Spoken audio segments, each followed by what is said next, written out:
Hey guys, Crypto here with another video, and I actually wasn't going to do a video. I wasn't going to do a video today. I did two yesterday, and then this dropped. And so I'm like, I literally was just on Twitter, and then Josh from Den of Nerds said this, and I'm not going to say it. And I was like, what? That's a little much. Okay. And then, of course, OG Star Wars, who I would tell anybody if you want to know stuff about the EU, this is the person to talk to them about this. And so there's a lot of comments, but this is an interesting topic because, yes, it has been in the EU. It's a situation where it's like, do you support this or don't you? I will say this, before we get into Josh's video here that he just dropped, I want to check it out, but we do know that George Lucas made a very clear stance on, certain things. And I'm not even saying that he came out and said, we're not doing this. But he definitely wanted these movies that he made to be more family oriented. And this brings up a whole bunch of stuff about like whether or not the EU's canon, and everyone debates that. I go by what he himself has said. He himself has said the 6 movies are his, and that's it. Everything else he doesn't include. I'm not saying he didn't like some of the EU stuff. I'm sure he did. I also know that he said that Palpatine does not live past Return of the Jedi. He also said Luke does not get married. So there's things in the EU that he has openly stated he disagrees with.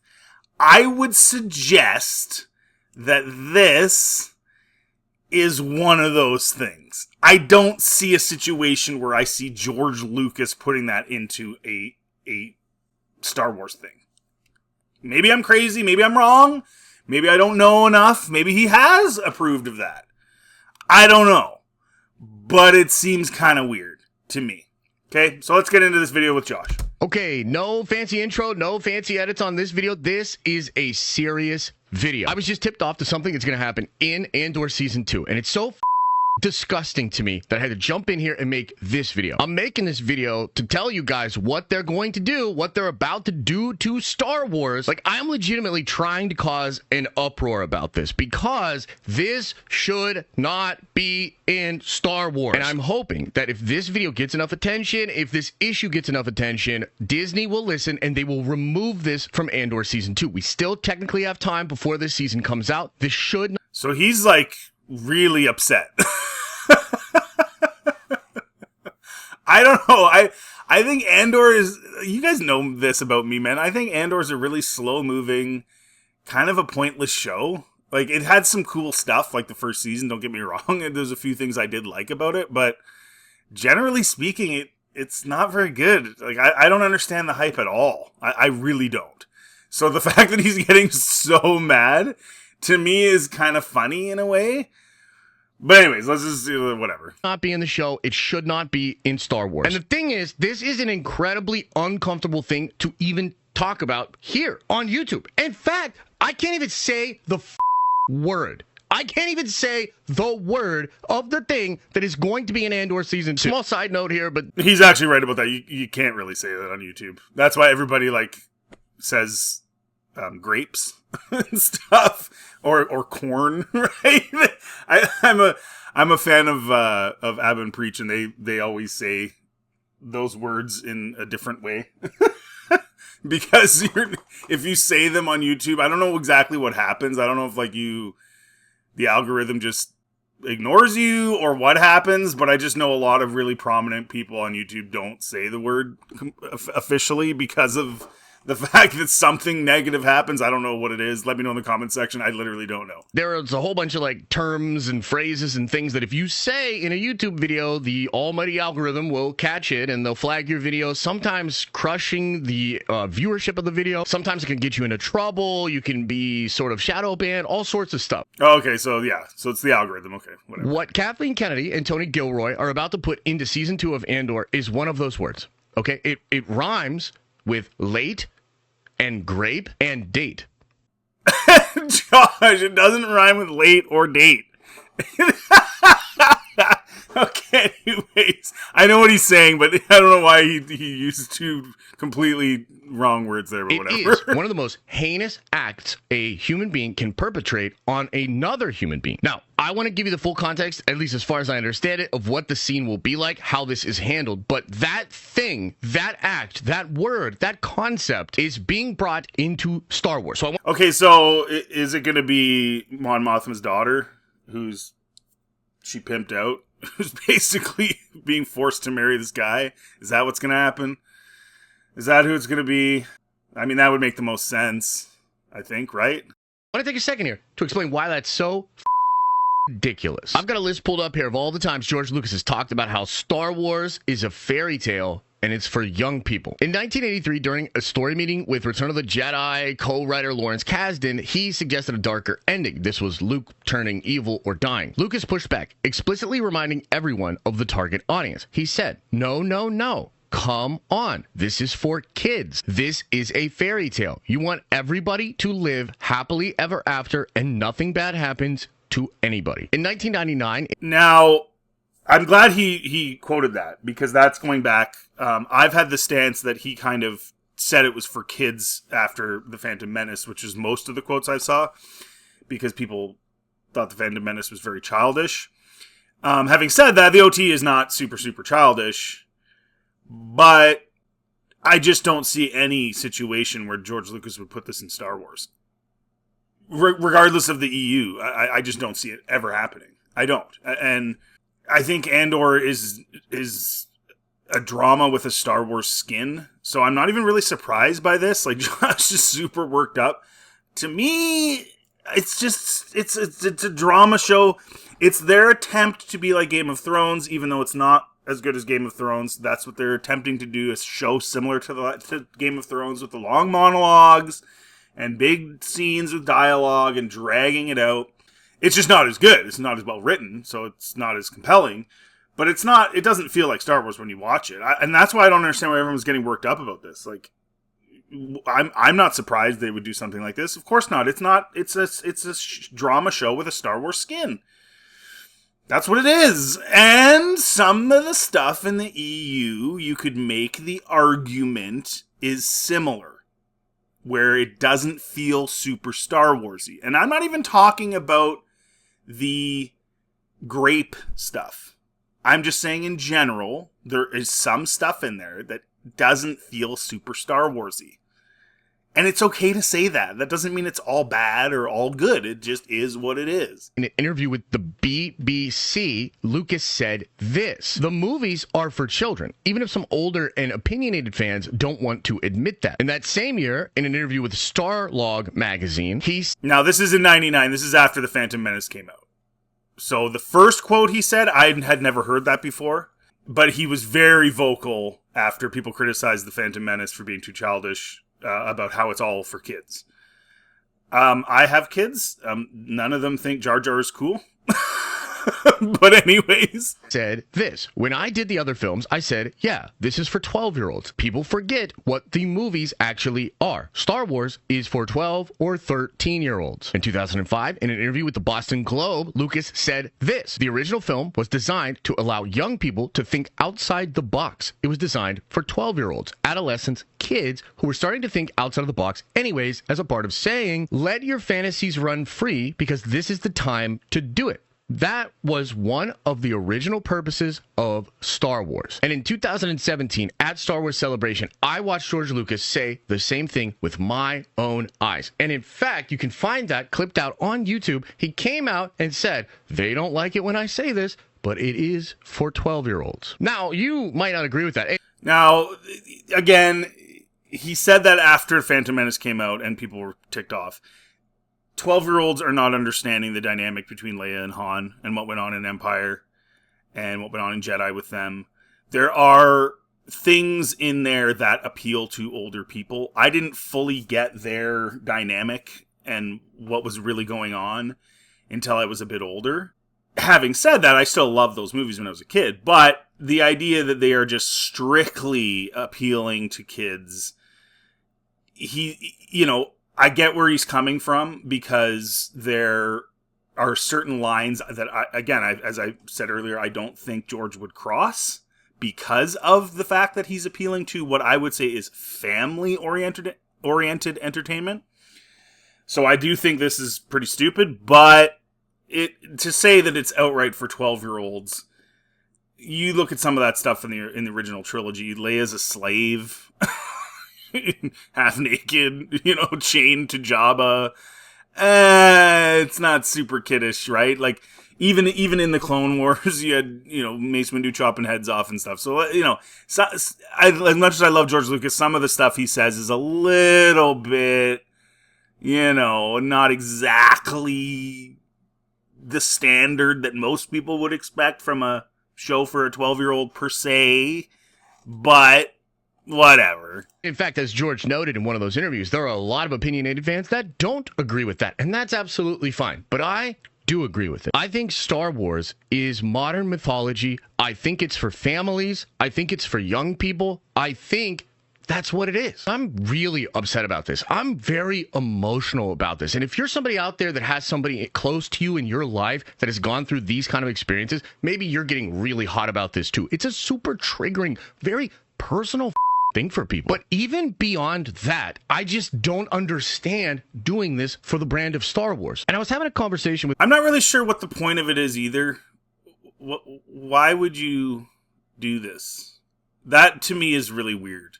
Like, I'm not a fan. I don't see how you couldn't write your story without this, but I guess maybe there's a reason. I don't know, but I have a feeling it's Mothma's kid. And I was having a conversation with some people about this, and somebody had said that if there was a show to do it, it would be Andor. Meaning Andor's the kind of show where you could put content like that and handle it with nuance and actually maybe handle it the right way. And the thing about that is, that's exactly why I hate Andor. And ever since I watched the first 3 episodes of that show, I said it's not Star Wars. I said I'm not watching this stuff.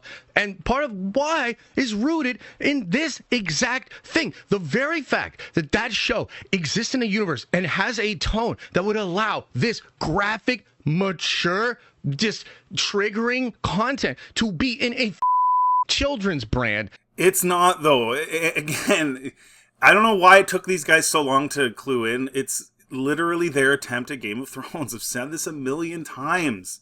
It's a sad attempt. It's not a very workable attempt. It's a dumb attempt. But that's what they were going for. They saw the popularity. This is what Disney does with everything, right? So Skeleton Crew is supposed to be like Goonies. Andor is supposed to be like Game of Thrones. Everything is based on something other than World War II movies, samurai films, and westerns, which is what originally inspired Star Wars. They go to everything else. They just try and copy and paste every other genre. The only show that did it effectively, what they should have done was The Mandalorian was very much Western inspired in the first season and even the second season to an extent. They botched that as well because they botch everything. But that is probably arguably the best thing they came up with was those first 2 seasons of that show. And that's really the only thing I can think of that they made that was actually inspired by the stuff that inspired George Lucas. Everything else just seems to be inspired by nonsense that has nothing to do with Star Wars. So I'm not surprised by this at all. I mean, Game of Thrones took it to this level too, did they not? And I see in the comment section some guy, oh, you're an idiot. You think they're trying to be like Game of Thrones. No, they are. Literally. That's why they're doing this. Everything comes out in the wash. I'm not saying I'm some expert. I'm not saying that I'm the smartest guy in the world. I just know how these people think. And as soon as I saw Andor, I knew that Game of Thrones was the inspiration. That's what they're trying to do. That's who they're trying to appeal to, that audience of adults. And so this does not surprise me at all because Game of Thrones was full of stuff like this. Right? So Josh is having a freak out and I'm going like, dude, this is so like, yeah, this is what they do. Means it's not Star Wars. Now, let me get crystal clear here. This has to do with the character of Biggs. Apparently, from what I've been told, this will involve an incident where an Imperial officer forces themselves on to Bix. And it will also... Oh, so it's Bix. So that's the one that in all 3 TV spots and trailers, they show her and Andor kind of sort of holding hands or whatever. And she was part of the, little, spearheading, the uprising on Ferrix. And then in the trailers, she's with all those same people on some wheat farm. And then they get attacked. If this is what it is, what is the point of this? It feels like just put it in there to put it in there. Make it adult. Make it like Game of Thrones. Like, at least if you were going to do this, which, again, I'm against it, but if you were going to do this, at least make it part of, like, a bigger picture. If it's just some random Imperial officer, dude, that's just dumb. And I know I'm going to get negativity on this because everyone just loves Andor for some reason. I don't understand why, but they just do. They just love it for some reason. It'll culminate into a big moment where Bix is going to point the finger in front of everybody and say, "You tried to date me," except that it's the other word. So he keeps saying 8. He keeps saying the T. It's a P, bro. But okay, so she tells everybody this guy did this. So is it like, oh, this is just more fuel for the rebellion because Imperials are rapists? Is that where we're going now with Andor and Star Wars? I don't need to know that to know they're bad, but okay. Action, and by uttering the actual word, that concept, that idea has now explicitly been brought into a Star Wars. Oh, so she says the word he's saying. She actually says the word that you can't say on YouTube. Okay, well, from the sounds of it, it just sounds completely pointless. But again, Andor is a Star Wars skin. I don't get excited about Andor. I struggle to think of a more grotesque way to spit in the face of what George wanted Star Wars to be. And frankly, I am shocked that Dave Filoni has not stepped in to stop this. Like, as far as I understand it, this is absolutely real, and it's... Dude, Dave Filoni is stepping in to stop something? He's the problem. He's the problem. He's been the problem since the Clone Wars. Like, he's awful. And George made a really stupid decision by elevating his storyboard artist to a writer. I mean, I know George likes money, and I know the Clone Wars made him more money, and Dave is the king of filler episodes. But the idea that he cares? He adds all his own crap in there. He adds wolves, and he doesn't care. It's his pet. He doesn't care what anybody else thinks, including George. Disgusting. So Kathleen, I brought grape to Star Wars Kennedy, is literally trying to do this to the fairy tale franchise that she was handed in 2012 or whatever. Like, what the dude? I don't even think express sexuality should be in Star Wars. And George used to say that the closest you'd get to those scenes is kissing. In fact, I've heard Dave Filoni say himself, out of his own mouth parts, that a hug is like a kiss in Star Wars, and a kiss is like a sex scene in Star Wars. I honestly had to take some time to calm down. Did he actually say that? And then they do this? Oh, man. I have heard that Kennedy is sort of, she's selectively involved. Like with Andor, they've basically said, do whatever you want. You know, like, Gilroy, do whatever you want. I'm not in the room. I don't care. And then with other stuff, she has been more involved. I don't know. Again, they're so desperate for something edgy that this doesn't surprise me at all. It doesn't. But you let me know in the comment section, is this Star Wars? I mean, we're gonna get into some stuff here. There's more to do here. We're not done. Because there are definitely people on both sides of the aisle here in terms of opinions. But again, getting worked up about Andor. Like, Andor is, again, it's never was Star Wars, really. It has no Star Wars feel at all, other than really good visuals, I guess. But that's it. Before I recorded this video, because I'm sure that not everybody feels about this the same exact way that I do. Because yes, these are serious topics. These are real topics. It is okay to explore these ideas, these concepts, these conversations within media. And media actually allows some really interesting ways to dissect different angles and aspects of these very complicated and horrible to talk about issues. We can understand people's pain better. We can put ourselves into the mind of victims. We can appreciate why certain things in society have to be a certain way to curtail some of these horrible realities that people have to deal with. But Star Wars is a fairy tale. And the problem here is that Andor has posters at Star Wars Celebration in Japan. There are Andor t-shirts for sale at Disneyland right now. And that just doesn't...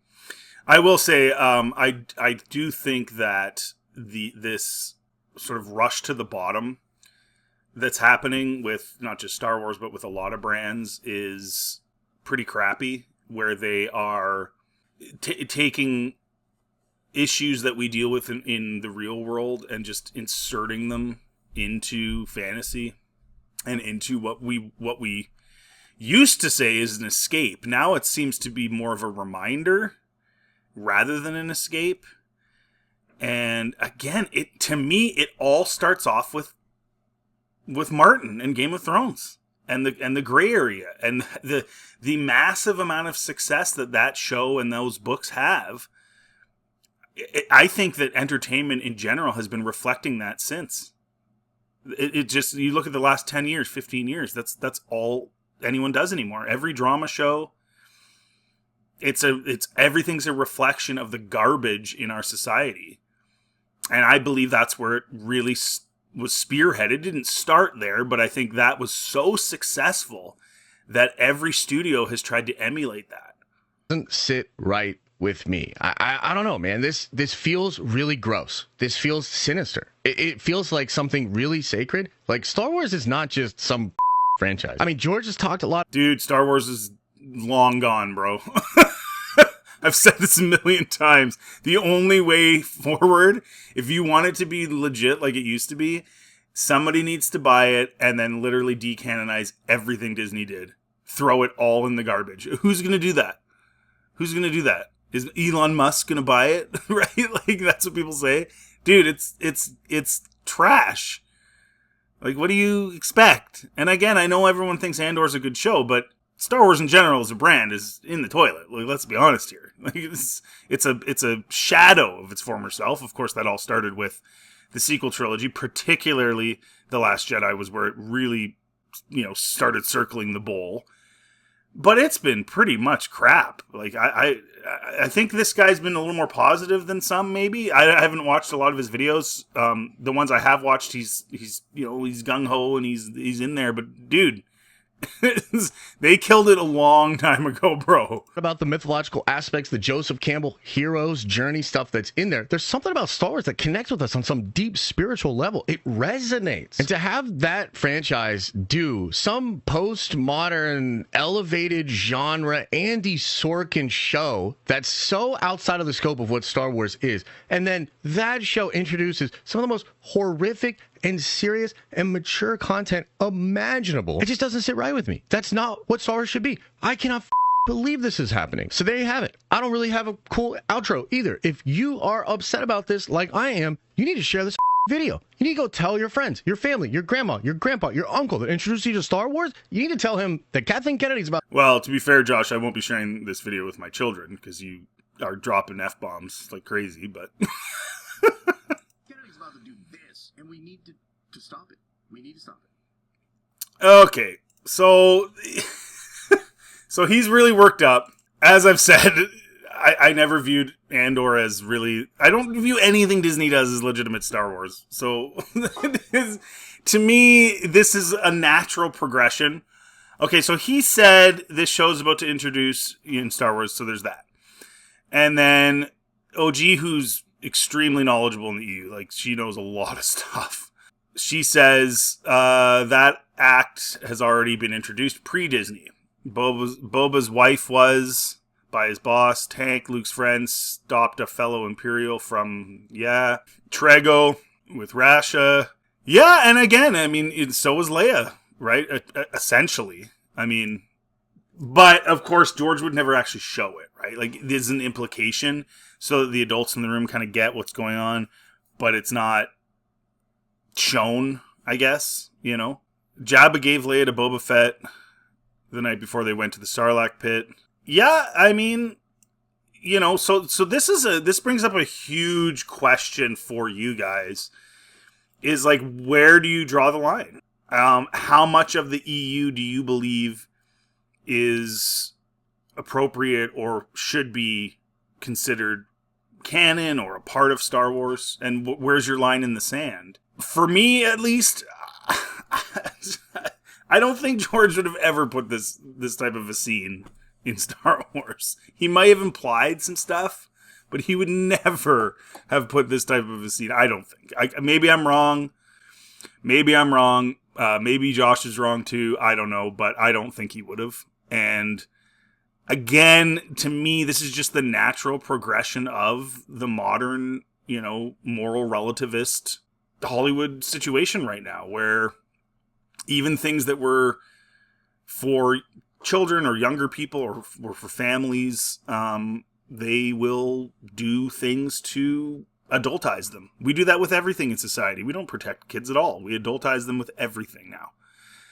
And Hollywood's a big contributor to that, and this is another thing. So again, getting excited and angry over Andor.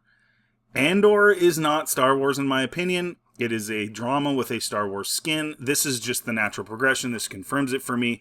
Let me know in the comment section what you think. If you like this content, please like, subscribe. It always helps the channel. Feel free to check out next to my channel. Have yourselves a really good day.